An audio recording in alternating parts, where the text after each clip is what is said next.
Welcome back to the show, everyone. We're talking 2-minute drill. Yeah. 2-minute drill. Quarterback's got 2 minutes or less to get down the field and get in field goal position or score a touchdown.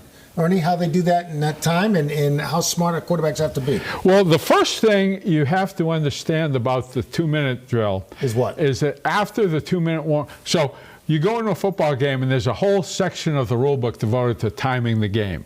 So you're in the middle of the first quarter and you go through right by the book. You get to the 2-minute warning and you go to a totally different set of rules for timing the game. Okay. And as a coach, right? Well, it's different for everybody. Yeah. Mm-hmm. Okay, for instance, if you're in the middle of the first half and Christian, you catch a pass and go out of bounds, they bring it back and spot the ball, run the next play. Clock doesn't stop. After the 2-minute warning, the clock stops when you go out of bounds. It's like getting effectively a timeout.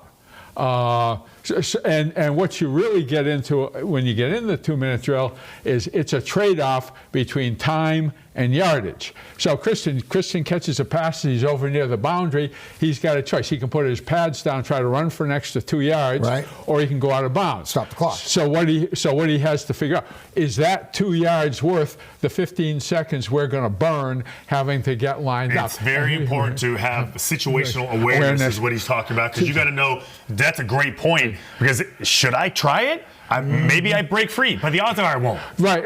I mean, if you see, hey, I got a chance to score, I mean, you just make a decision to go for it. Right. But a lot of the time, it's going to be, no, the time is more important than the yardage. It comes up to for the quarterback. Let's say you're in the middle of the first quarter and you got a check down you can complete for 4 yards. Yeah. Great, take it, run the next play.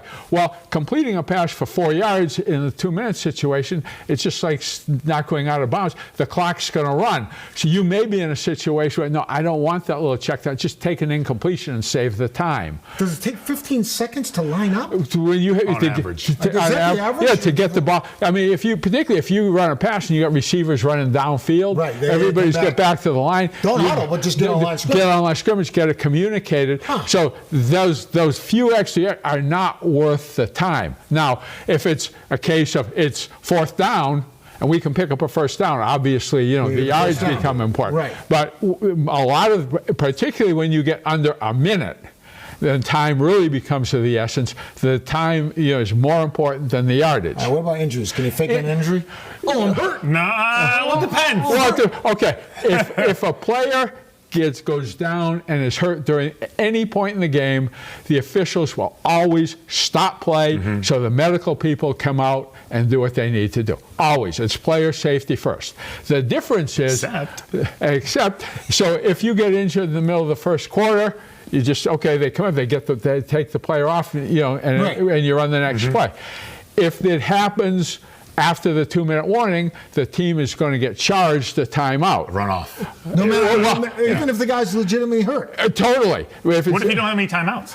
Okay, if you don't have any timeouts, then it's going to be, on the first time you do it, you're going to get charged with a 10-second runoff. Yeah, it's a runoff. And the second time you do it, it'll be a 5-yard penalty.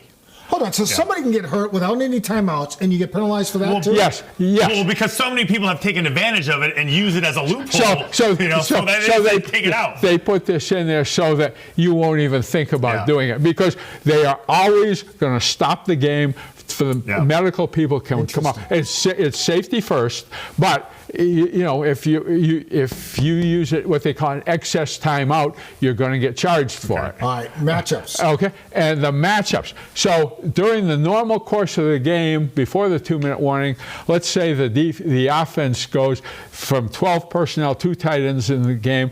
They bring in an extra wide receiver, and the defense has the right.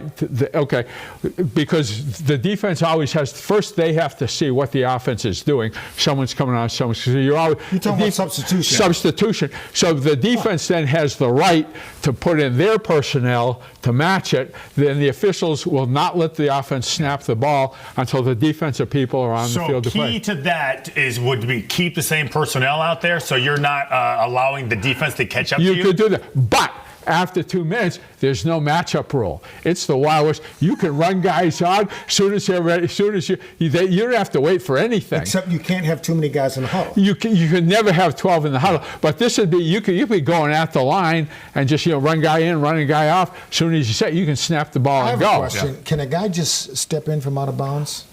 Just be on the sideline. been done. No, you have to come in to the numbers to be. So you just So can't you step walk in and then you just walk out. You have to come into the numbers. And there are, if you're obviously doing something to try to sneaky, the defense, they will stop things. And for instance, everybody remembers we hit 2 times in our time with the Patriots, we hit the sleeper on the field goal. Yeah. Okay, but I can't. Around. But we practiced that every week, so we would be totally legal. That is so cool. We made sure. Hey, we are right by the book here. Got to practice it. Yeah. Got to let the referee know. Yeah. Yeah. All right, good stuff. Yep, good All right, stuff. we're going to look ahead to the Browns when we come back. Stay with us.